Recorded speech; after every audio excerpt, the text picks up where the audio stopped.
What's going on, everybody? I hope all is well. Welcome back. So from the title of this video, you know what I'm going to make. So without further delay, let's get straight to it. So right here I have all the ingredients, and as always the full list and measurements will be listed in the description. Here I have some freshly chopped pumpkin that I'm going to cook.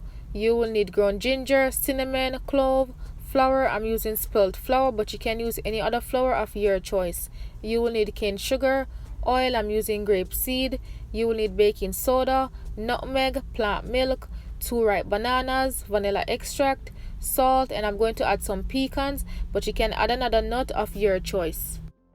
So to my pot, I added about 3/4 cups of water. You really don't need a lot of water for this. Add the pumpkin and allow it to cook until soft.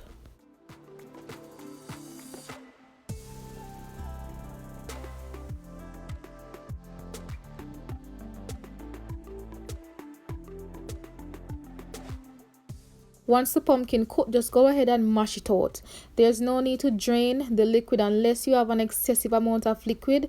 Then you will want to drain it before you mash the pumpkin. But if not, just go ahead and mash the pumpkin, set it to the side and allow it to cool.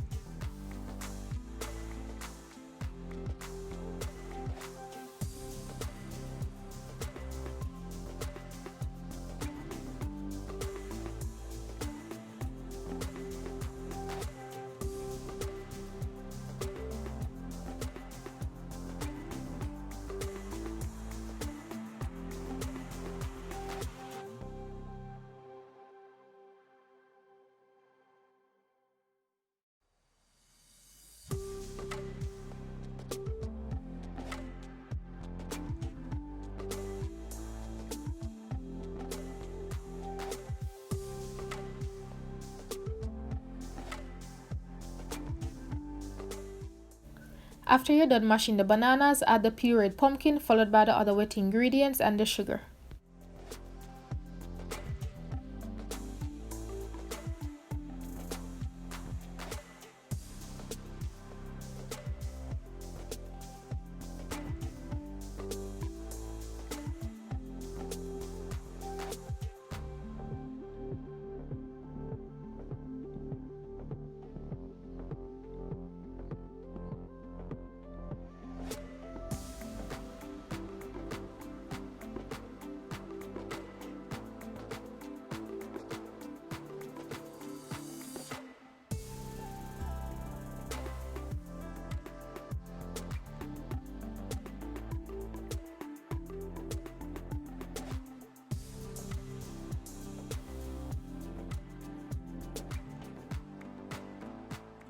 Try not to overwork the batter, just gently mix until everything is incorporated.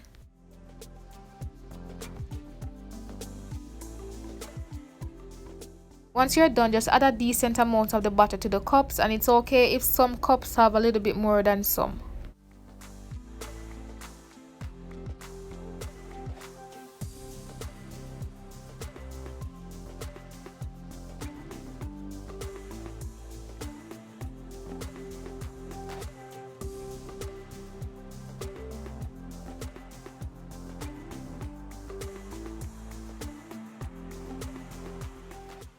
I was hoping to get 12 muffins, but I got 10, which is alright. So just bake these at 350 degrees Fahrenheit for 25 to 30 minutes.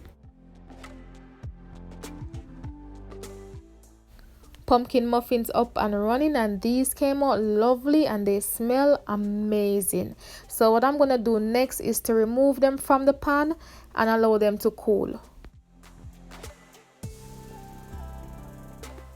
I did not hesitate to bite in one of these muffins, and let me tell you, this was moist, flavorful, so good.